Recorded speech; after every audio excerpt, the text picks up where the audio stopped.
On today's episode, the World Series, who's excited for it? Well, we're not, but maybe we should be.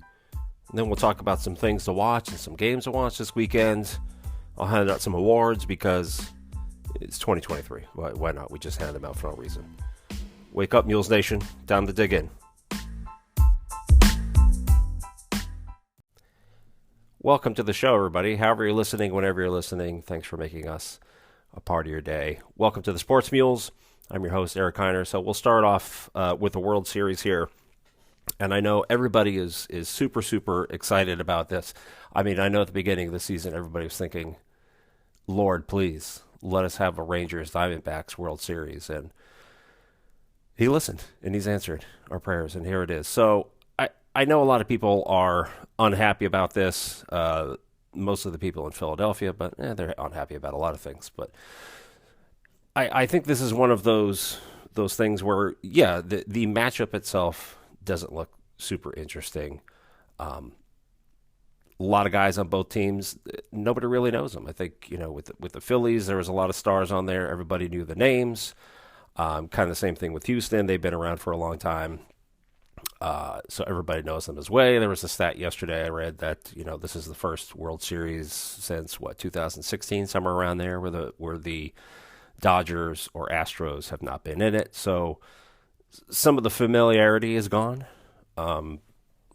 So in typical American sports fashion, everybody loves the upsets. Everybody loves the Cinderellas. Everybody likes that, right? That's part of the joy and the passion of the NCAA basketball tournament, right? Everybody loves the Cinderellas, but then when it gets to the Final Four or Elite Eight, people want the Blue Bloods there, right? Like this past year, we had, we had UConn and Miami and FIU and San Diego State in it, and everybody was like, "Who the hell are these guys? Where's Duke? Where's Kansas? Where's North Carolina?" So, it's that double-edged sword of we want something new and fresh, and then we get it, and then we're not happy because it's not what we're used to. And it's the same way here in the World Series. Everybody talks about the Yankees and the Astros and the Red Sox and the Dodgers and all these teams. They just go out, they just have more money and they just buy more talent, get more people, and they're constantly in it. And people are sick of seeing them in there. People are hating the Astros.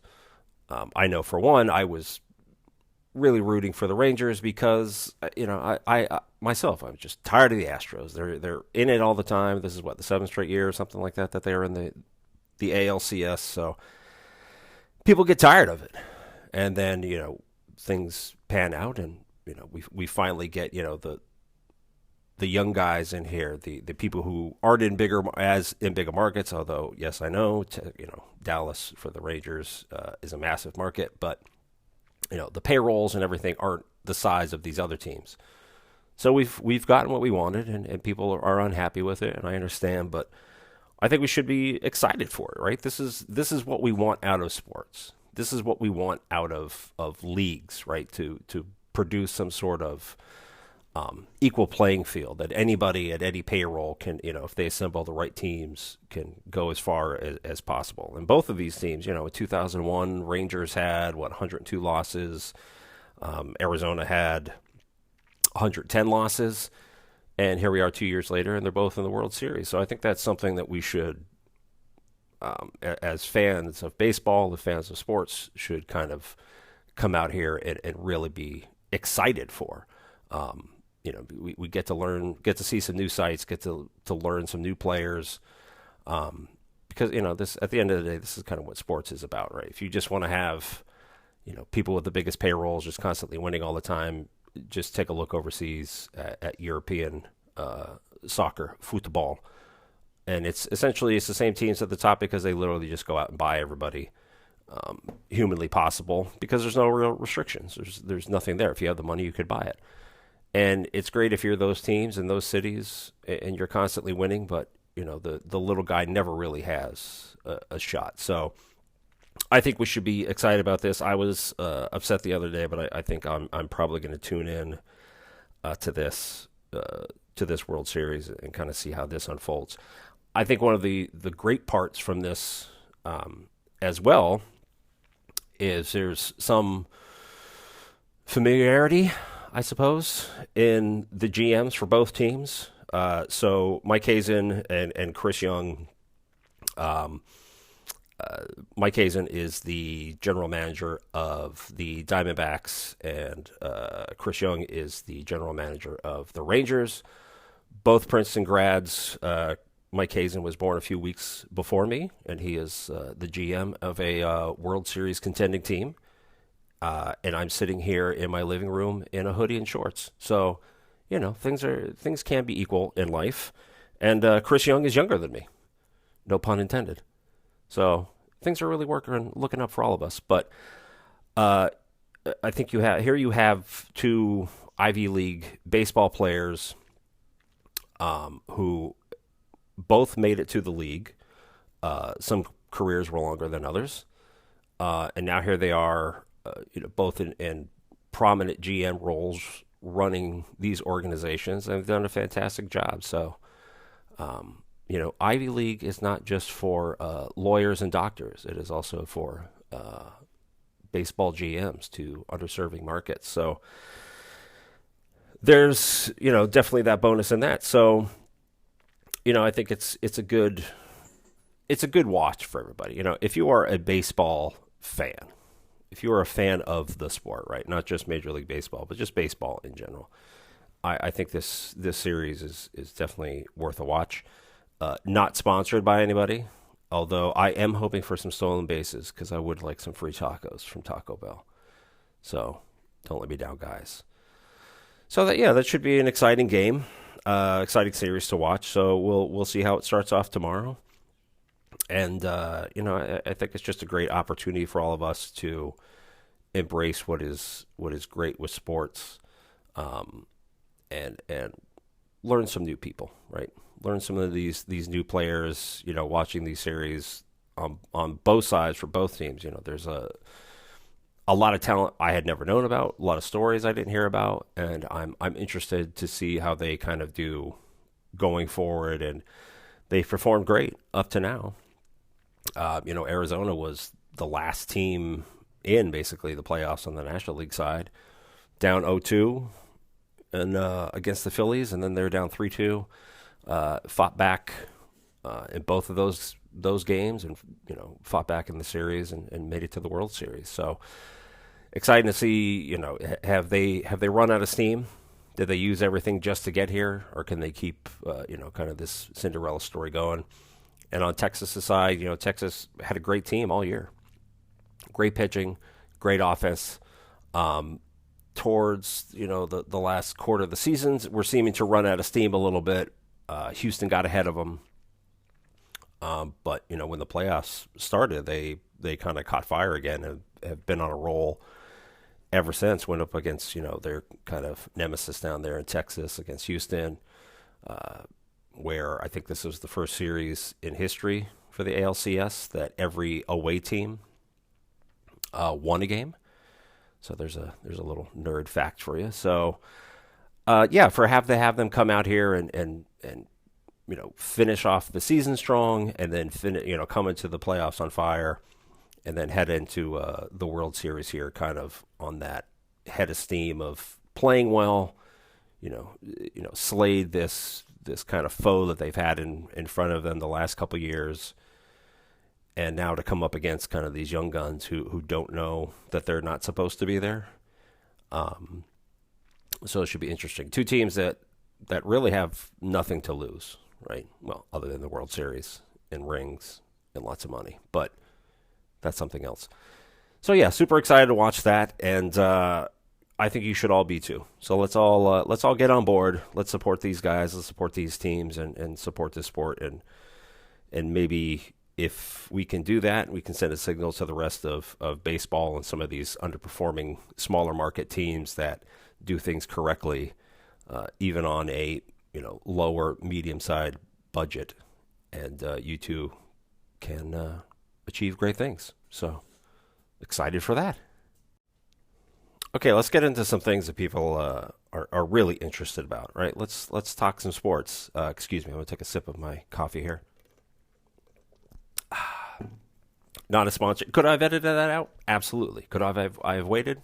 You betcha. But it's my show. I do what I want. So So this weekend, so what are some games that we should look for other than the World Series here?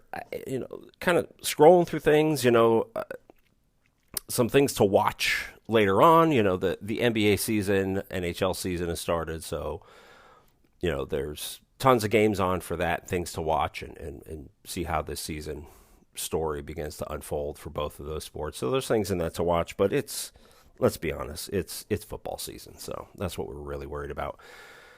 So as far as college games go this weekend, you kind of scroll through the list here, and there's not a lot of big matchups or really intriguing matchups. There's some teams that you're kind of curious about how they'll do, but the matchups themselves are not. There's not really a lot of positive things out there. I mean, what's the big one of the week? Georgia, Florida.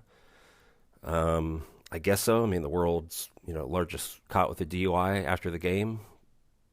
So I guess that's the big one here. If Georgia just continues to do what they've been doing, I don't really see much of a fight in that one. Florida looks like they're still just kind of discombobulated.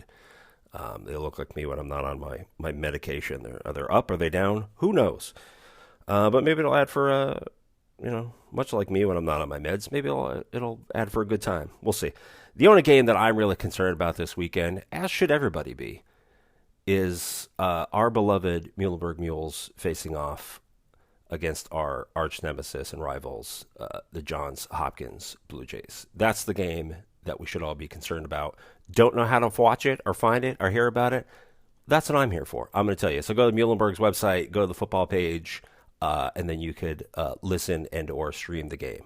That's a plug because that's my school and that's my team, and those are still my guys. So that's the game I'm really concerned about. Will I be able to watch it? Will I be in attendance?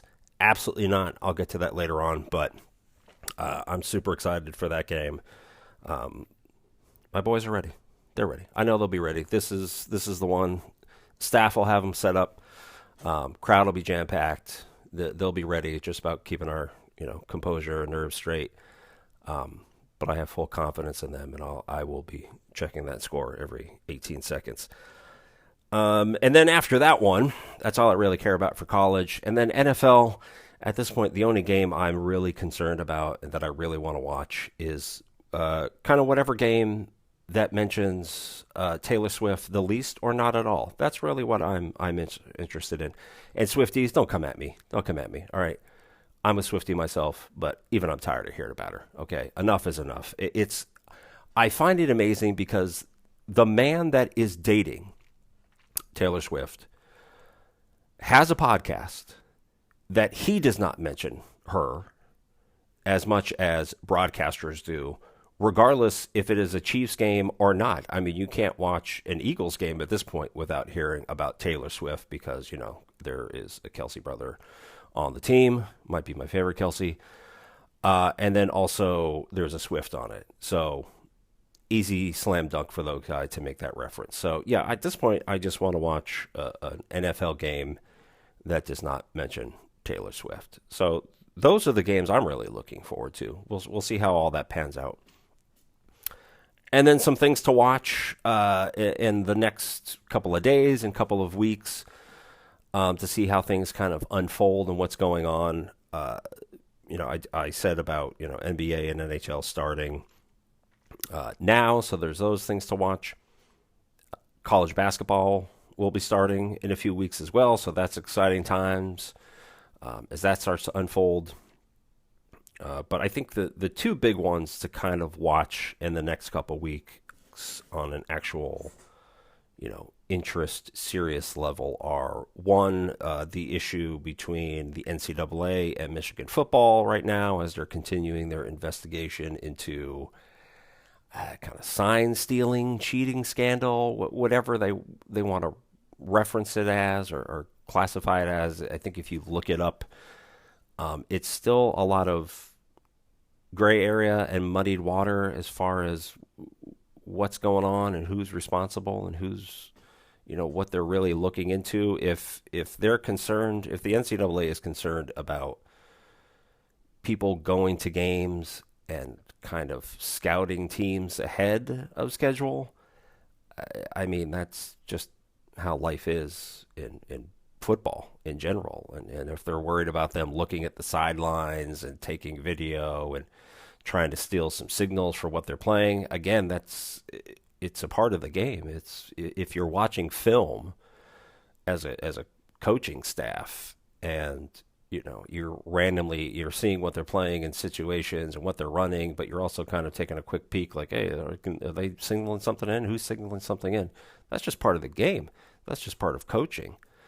And unless there is some specific NCAA rule or regulation that says that you can't do that, I don't really know what they're trying to do here and what they're trying to get across, other than the NCAA wanted to get Jim Harbaugh for Pizzagate. Couldn't really figure anything out for that other than a 4-game suspension that he couldn't coach in games. He can still be the coach. He just couldn't be there on game days. And I think any of us who have been around the sport long enough or have been around sports long enough know that when the NCAA wants to get you on something, they're going to go until they get you on something. You can go ask the people down at University of Miami when they were trying to get them on all these, issues and scandals and the payouts and everything else they were doing out there, and then years later come out and be like, in the NCAA, literally being like, oh yeah, no, we were kind of, pushing people or colluding with people to get this done. Our bad. Sorry, everybody. But at that point, the damage has already been done. Seasons have been destroyed. Recruiting classes have been ruined. You set programs back years, maybe a decade, because of your behavior, because you wanted to find something, and you were going to be hell-bent till you get there. And then, to some extent, I know I'm a homer, but Reggie Bush still doesn't have his Heisman. Like, enough is enough. Like, figure it out. I think we all know what the NCAA stands for, right? Not competent about anything. So, there's nothing like a regulatory body that never has a clue or real standards or what they're doing. So, NCAA, you want to come after me? Please do. I appreciate it. Allegedly, now we're clear.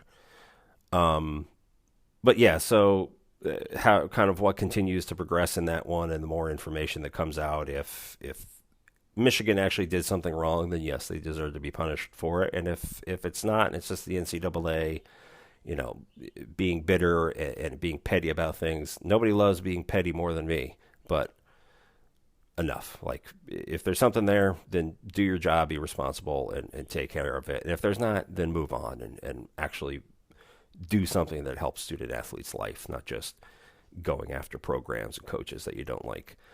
So there's that one. And then the other big one to kind of keep an eye on is Dartmouth basketball. The players are in the early process of creating a union. And then everything that kind of ripple effects off of that. Northwestern tried something similar to this a few years ago, the football team, and it kind of fizzled out. But apparently, from things I'm hearing, this one is a little more solid and concrete, and actually has some muscle behind it. So we'll see how this goes. Again, it's what are they looking for? What do they want? And I know in the Ivy League is a little bit more aligned financially, NIL-ish, closer to lower levels, right? Division II, Division III, where there's only so much scholarship money and there's only so much kind of freebies that they can give these kids, and a lot of this stuff is still kind of out of pocket. They got to pay either themselves, student loans, all that good stuff. So are they looking for the ability to get more money for scholarships, to get full scholarships, to pay less for school? Are they fighting for NIL issue? Are they fighting to get paid by the school? Are they fighting to become technically employees of the school? Because if they're employees of the school, then there's a whole other can of questions and issues that kind of open up from that. So just get more clarification on that one as the days and weeks go by, to see kind of exactly what's going on. Because again, it's a slippery slope from here to the rest of colleges, universities, and sports at every level in every sport, right? This isn't just a basketball thing. This isn't just a football thing. This just will then be connected to every player in every sport, whether you're, women's volleyball, if you're men's lacrosse, if you are, you know, at any level from Alabama down to NIAI schools, like, what exactly, are they trying to get across? And because I'll give you my point of view from a former college coach. I understand that there are massive amounts of money that come in sports wise into this, more so at the higher levels, right?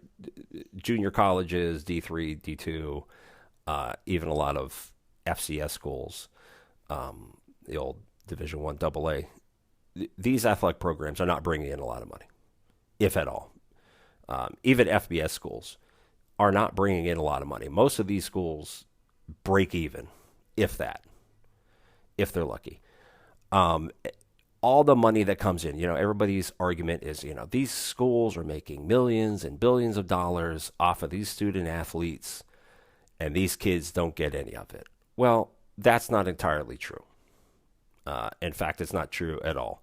The majority of any money that comes in from these sports programs, usually football, then goes to all the other programs. Football at most schools pays for all the other athletic programs. And it also pays for a lot of these buildings. So the kids in their computer science classes, guess where probably some of that money came from? Athletics. In your new science lab, where did that money come from to build this new building? Probably some of it came from athletics, came from donors of athletics. Where do any of these things come from? Go ask Penn State. Half those buildings, that library down at Penn State wouldn't exist if it wasn't for football. So money is coming in, yes, but most of these schools lose or break even, and any money that there does come in usually goes to the other sports, the school at large, and not to mention the biggest gripe I have of everything. And especially now, because these kids get NIL deals that they can essentially make, more money their freshman through senior year of college than they'll probably make in their first 3 years in whatever professional sport they end up going, if they go into. But my biggest thing is, when everybody complains about all the money they're bringing in, is that these kids get to go to school for free, right? When they leave school, they have no debt, right? These kids on full scholarships have no debt, right? They graduate college, or if they leave after 3 years, they go be a pro or whatever they're doing. There is no student loans, right? Nobody is calling them saying, hey, you owe us $700 a month until your loan is paid off. They went to school for free. They got more access to everything on campus than your regular student athlete or your regular student. And they don't have the financial burden during and after school that everybody else has to go through. Now, being a student athlete is super difficult, because you have to not only do all the things that a student does, but all that free time that regular, John and Jane college student get when they're done with their classes and done with studying and done with their homework that they get to do. Athletes then have to go to meetings and practices and travel for games, or just go to their games, or the 50,000 other things that are tied to it. But they leave with a lesser burden than a lot of these other students have to deal with. So again, the Dartmouth basketball union thing is definitely a big one to watch. So we'll see what they really want. Let's see what they're really trying to do, and just be aware of it going forward, and see how it affects sports in college overall. All right. Before I get you guys out of here for your weekend here, we'll go through one last thing. We'll go through some awards to give out. So first, we'll start off with our lovely fail of the week, which goes to the top four hitters in the Phillies rotation lineup this week. So all hitters in Game 6 and 7, big boys, big names, everybody, including Bryce Harper. They went a combined 1 for 28 in Game 6 and 7. Both close games. Either one could have been a clincher for them. Obviously, Game 7, that goes without saying. But if you want to look at the failure of the Phillies here at the end, I mean, you cannot, in two World Series going to deciding games, have your four best hitters go 1 for 28. That's just unacceptable. So there are wonderful failure of the week. Big props of the week for me goes to Coffee Mate Pumpkin Spice. I know. Listen, I've already told you I was a Swiftie this episode. So, I mean, what else do I have to lose? Good work on them, right? There's a slight hint. There's a slight hint of the pumpkin spice. It's not super crazy, but it's good. I like it. It's a nice change in the morning to have that there. You're like, oh, what's this now? A little pumpkin spice? 'Tis the season. Halloween's in a few days. We got Thanksgiving coming up.